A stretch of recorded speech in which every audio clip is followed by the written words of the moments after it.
Hey y'all, how y'all doing? Welcome. So today's video is sponsored by Keen, and I want to tell you all about them. So I hear from you guys on a pretty regular basis, reaching out for readings, asking about my availability. And if I have a quick turnaround time, am I available that day, the next 24 hours? Because you guys have concerns that are time sensitive that you could use a little guidance around.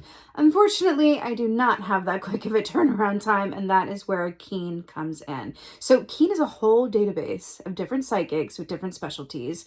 And when you log on, they'll ask you some questions, and then based on your answers, they give you a short list of psychics that they think are the best match for you. So I said, okay, Keen, let me try this out. So I went on there and I spoke to 2 different psychics because I like to be thorough. And I have to tell you, I was really impressed for 2 main reasons. So number 1, the accuracy and the detail, okay, was incredibly impressive. And number 2 was the turnaround time. One of them got back to me the next day, and then the second one was in the same hour, which, trust me, doing what I do, that is incredibly impressive. So I said, all right, Keen, let's do this. What are you going to offer my subscribers then? And they said, okay, well, let's give them the first 10 minutes for $1.99. So if you are a first-time Keen user, your first 10 minutes is $1.99, which is a really, really good deal. So all of that information is in the description box below. You can click on that link, get you your deal, get it going. And with that being said, I would say in terms of choosing an intuitive on Keen for your questions, as in all things, call upon your intuition. Use your intuition to guide you as to which intuitive is the best fit for your given question. And then let me know how it goes. Okay, I want to know how your readings go. Definitely let me know. And with that being said, blessings to you guys. I hope you guys are all doing well. You enjoy Keen, and give me a holler about it. Be well. Hey Libras, how y'all doing? Welcome. We're going to be doing your 2022 general reading here. So, how about your meditation? It was very short but very sweet. So, I saw caterpillar. It was nighttime, and I saw a caterpillar crawl out and then suddenly transform into this beautiful neon electric, kind of like a big fire sparkler butterfly, which is really nice because if you have been with me a while, then you know that I associate Libras with butterflies. So feels a bit auspicious. Let's see what your animal energy is for the year. It feels really nice though. You know, butterflies are about transformation and timing and magic and, enjoying every single, phase or step or incarnation of something, right? The crow is your animal for the year. I knew it felt auspicious. So the crow is such a beautiful energy because it's the high priestess and the magician. It's about receiving intuitive guidance and then acting upon it, right? Receiving it as the high priestess, acting on it as the magician. So it's really, really beautiful. But the crow is also about signs and symbols and synchronicities and a lot of repeating numbers and just this really deep seated knowing and feeling that you're exactly on your highest and best path and moving along at the pace and the way that you are meant to, which is really, really beautiful. This also speaks about, because the crow also has to do with justice or imbalance. So if something isn't equal or fair or right, then, this is about using your voice, right, to the best of your ability to speak your truth around something and bring it into a greater balance or equilibrium. Okay. But this is crow is very, very, very, very magical, right? Crow also incentivizes us to embrace change, which is interesting given that I saw a butterfly in your meditation. Let's see what's going on for 2022. Oh my God, I love it so. Wow. So we're talking about embracing change. And then you've got the Wheel of Fortune, Libras. Major Arcana right off the top, and one of my absolute favorites. So this is about the wheel really turning in your favor. This is about change. This is about good fortune. This is about things really coming along and really moving and growing and changing. And then we have the ladybug up here, which is about, good luck, good fortune, signs and symbols, same as the crow. Interesting. Very, very good. This is feeling really good, Libras. What else is going on? Okay, brilliant. So we're talking about change and metamorphosis and how we see things, right? So we have these Seven of Swords here. So I have to tell you, this has come up a lot in the 2022 overviews, it must be said. So you're in good company here.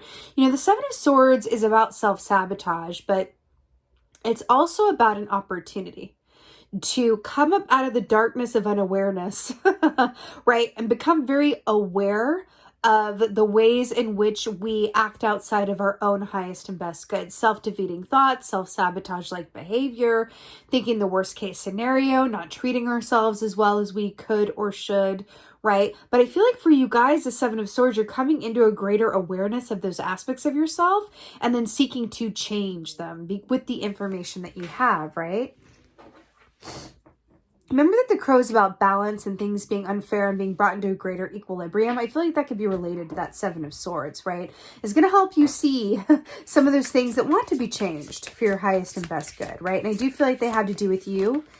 Oh my God. And kind of like your patterning, right? There's like a better way. And it's just about being alerted as to what that way could be so that you can make changes, right? Again, with the High Priestess and Magician. The Fool. I mean, this is so good. So the Fool, this is about a fresh, brand new start. It's being at the beginning of your journey. But what I'm really obsessed with is this grasshopper here. Did you know that grasshoppers can only move forward? They can't move backwards.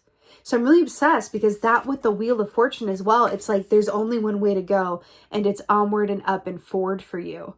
And that feels really, really good. You're going into a new cycle without wanting to bring in any of the old stuff or old ways of thinking, being, reacting that don't belong, right, into this new energy. Just, it feels so good. It feels like things are going to be happening at a bit of an accelerated pace for you this year.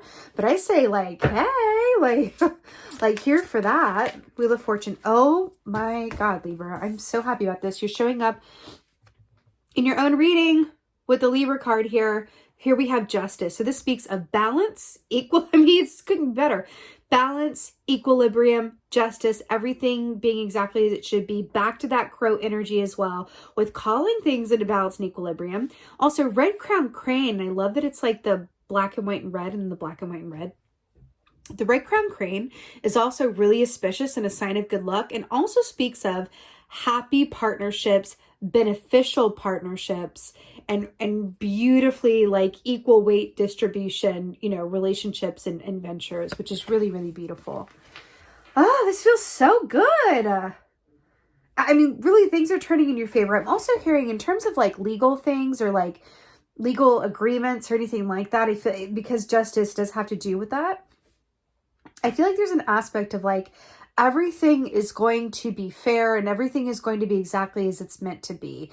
So if you're in a position where you feel like something was taking a long time, or like you were waiting for something to come through or something to be settled or organized or realized, all of that is coming through, and it feels like pretty early on in the year, which is nice because it's in the first position. Seven of Swords. Really, really nice. Ooh! Okay, almost fell, but I caught it.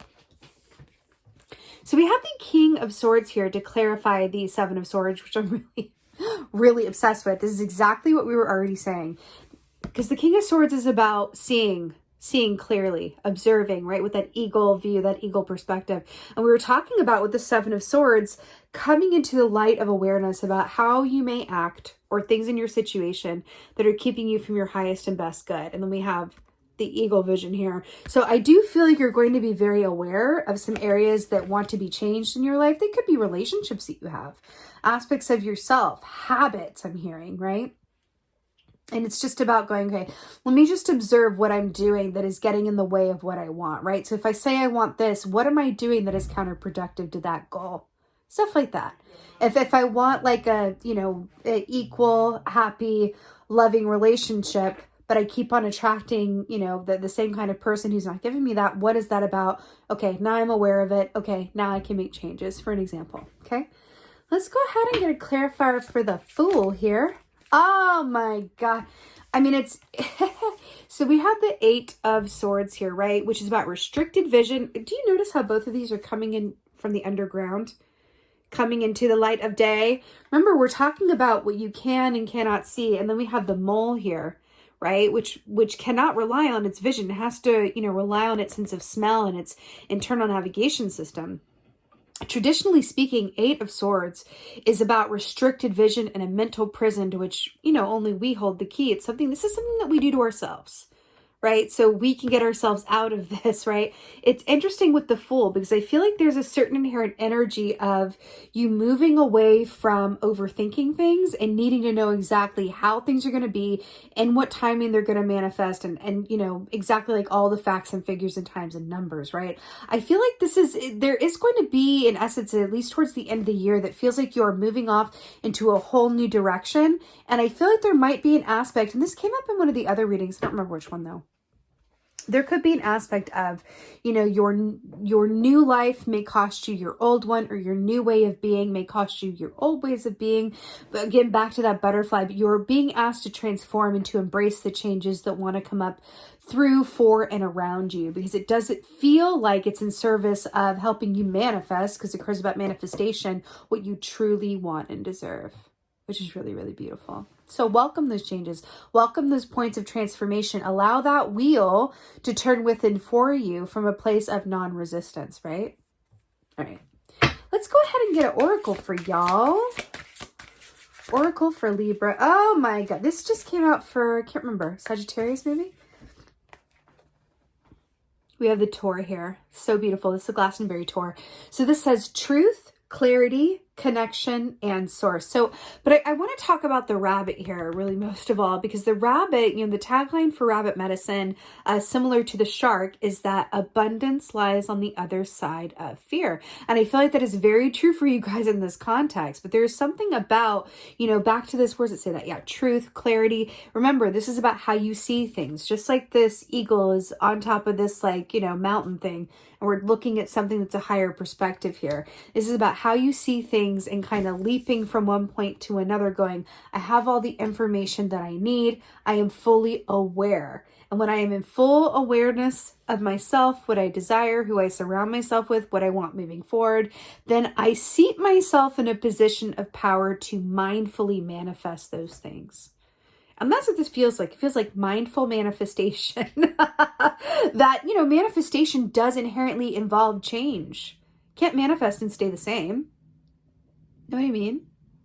Mindful manifestation, that's what this feels like. It feels like there's a lot of good luck, a lot of charm in this reading is what I'm getting. You feel very charmed, and that feels really, really nice, Libra. So very good. With that being said, this is your 2022 overview. I so hope that this, helps and resonates as the year moves forward. I would love to hear from you in the comments. How are you feeling about the fact that we are in 2022 already?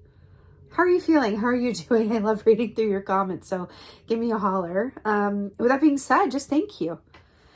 Thank you. Thank you so much for being here, for your continued support, and most of all, and as always, thank you for being you, and be well. Until next time.